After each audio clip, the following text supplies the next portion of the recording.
Este año, como sabemos, es un año crucial para la Argentina y por eso quisimos invitar a 3 líderes del mundo de la política, de las políticas públicas y de la economía. Así que muchísimas gracias, Alan, muchísimas gracias, Joaquín y Andrés, y Luis del Grupo Clarín, que va a ayudarnos al final de este panel a hacerle algunas preguntas. Así que los dejo con Alan. Muchísimas gracias. Bueno, gracias. Me paro porque soy demasiado inquieto, así que perdón. ¿Camina? Sí. Gracias. Voy a tratar de compartir en 15 minutos, que va a ser un desafío ya de por sí, una reflexión sobre la Argentina del laberinto y la importancia, el convencimiento que tenemos desde RAP, que empezamos hace 20 años, en la generación de acuerdos básicos para tratar de salir de este laberinto. Y lo voy a dividir en 4 partes, voy a ir bastante rápido, hablando del laberinto argentino, hablando de las oportunidades que el contexto mundial nos brinda, la posibilidad de generar acuerdos básicos, explicándole un poco del trabajo que hacemos en RAP y unas reflexiones finales de los desafíos que vienen. Así que empiezo rápido compartiendo un texto que me topé el otro día, que dice: una Argentina pendular que no ha logrado conciliar aún la democracia con el pluralismo, el orden con la libertad, la autoridad con la participación, el desarrollo político con el económico y social.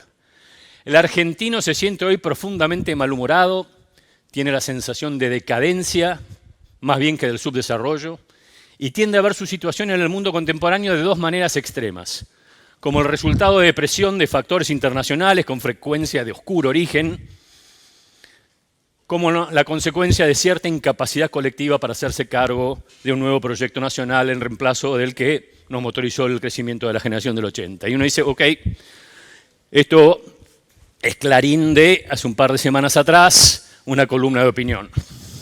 Nope. No es Clarín de hace un par de semanas atrás. Es el epílogo de un libro que se llama Historia de los Argentinos, escrito por Carlos Alberto Flores y César García Belsunce en 1975, hace 50 años atrás. Igual de vigente. Una pequeña compulsa. 2 países, 2 casos de países, ambos mirando evolución del PIB per cápita, 1884-2018.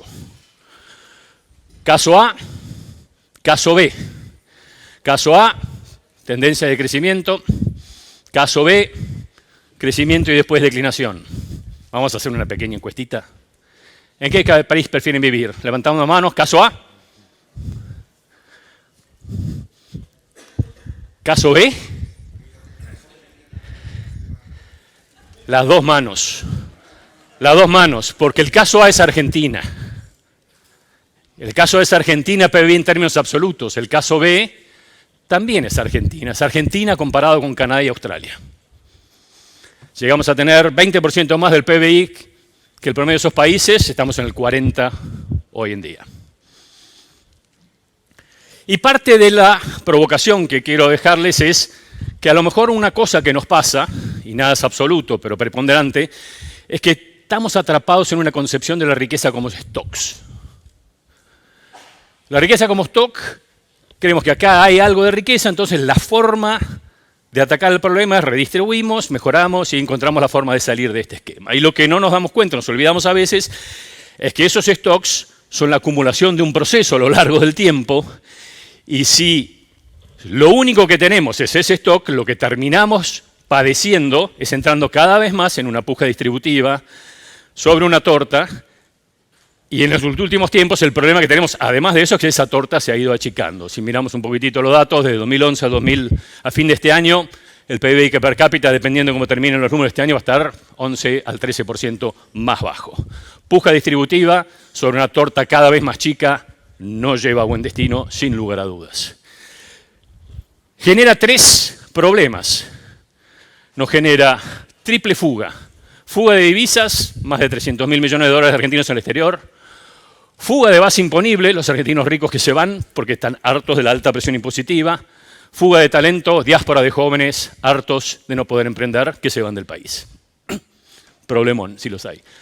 La contracara de esto es la riqueza concebida como flujo, como crecimiento, como generación de empleo, para lo cual se alienta la inversión, nos permitiría entrar en un esquema más virtuoso de reducir la pobreza, generar empleo y a ir aumentando la dimensión de la torta, teniendo cada vez más recursos para redistribuir.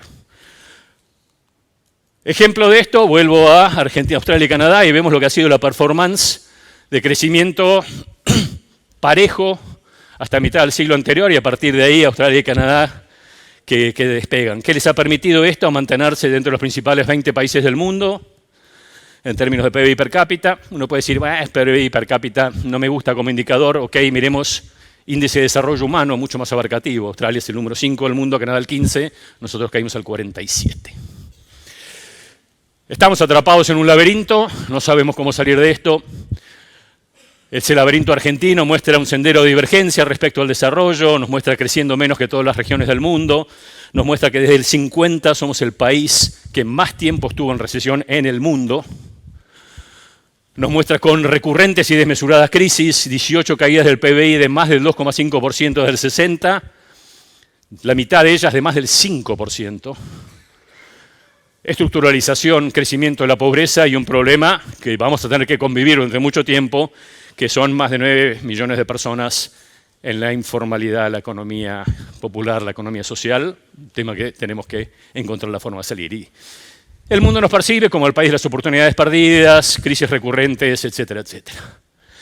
¿Por qué nos pasa esto? El convencimiento nuestro, adherimos a esta definición de Wayne Smith, es que nos cuesta generar consensos, porque no tenemos confianza entre los distintos actores. No hemos sabido construir confianza entre actores.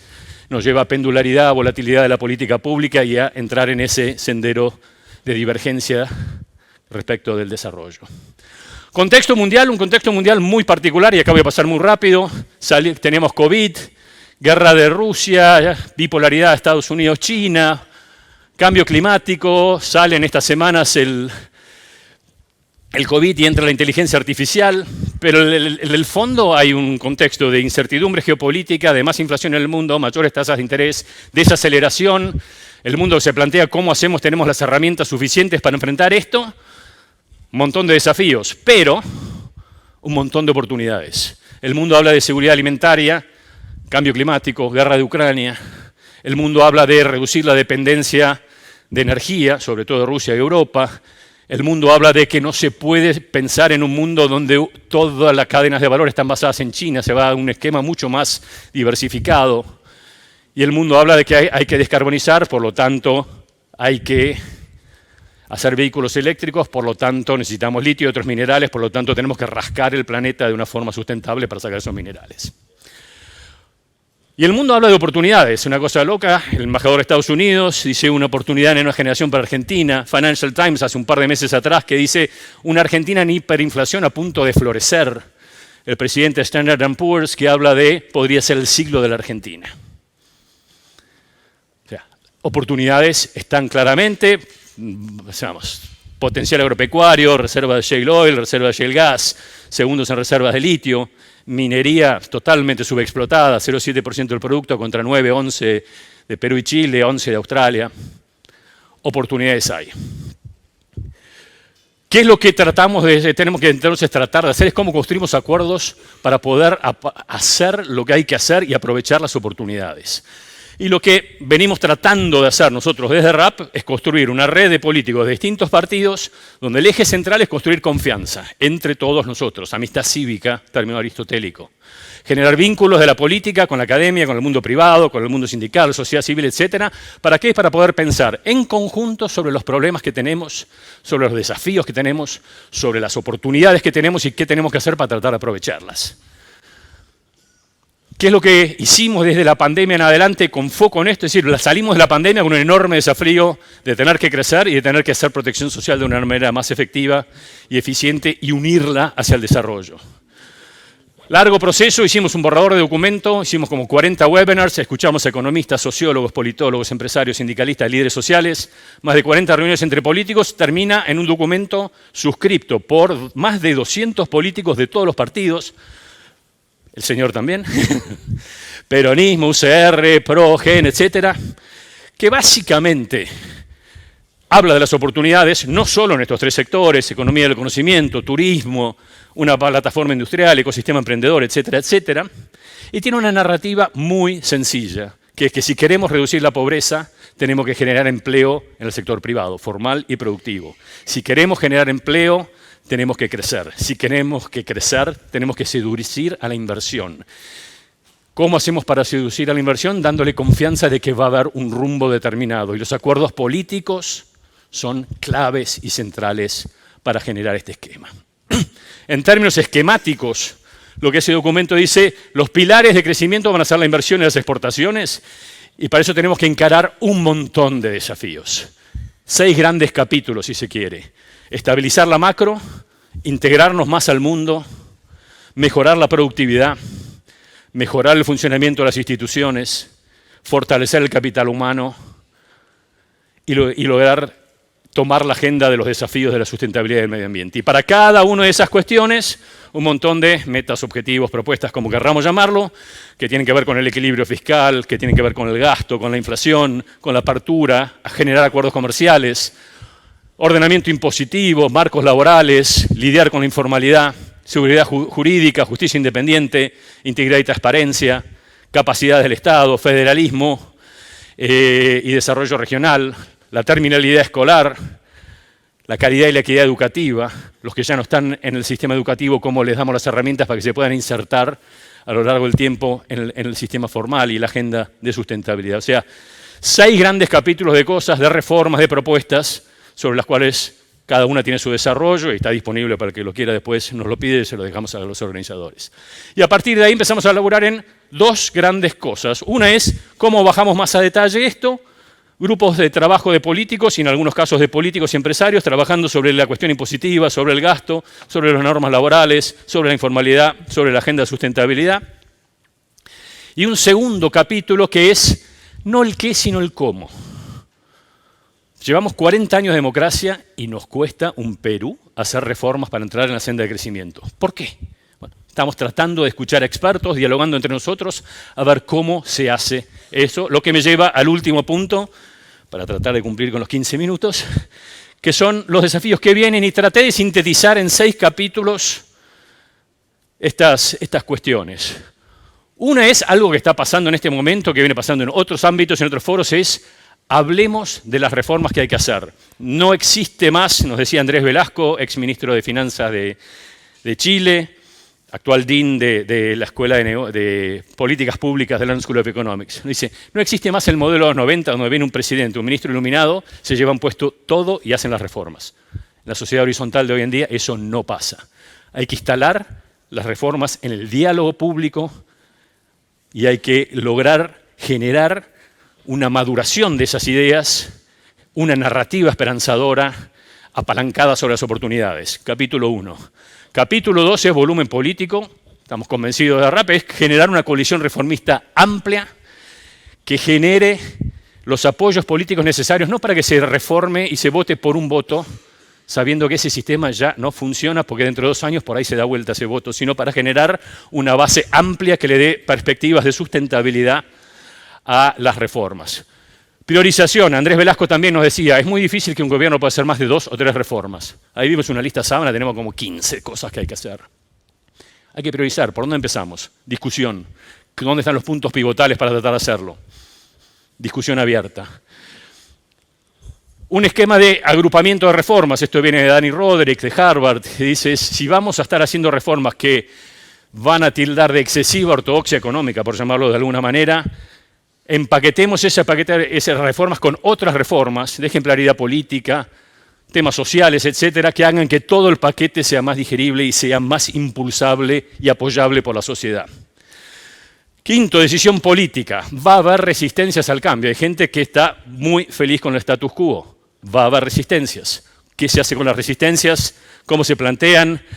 Y una cosa que nos dijo Juan Carlos Torre, que fue muy interesante, a mí me llamó la atención, cómo se administran las concesiones y las excepciones para darle volumen político al coso. El óptimo El primer mejor tal vez no exista, un segundo mejor tal vez es posible. Administrar concesiones y excepciones puede ser una forma de lograr eso para neutralizar resistencias.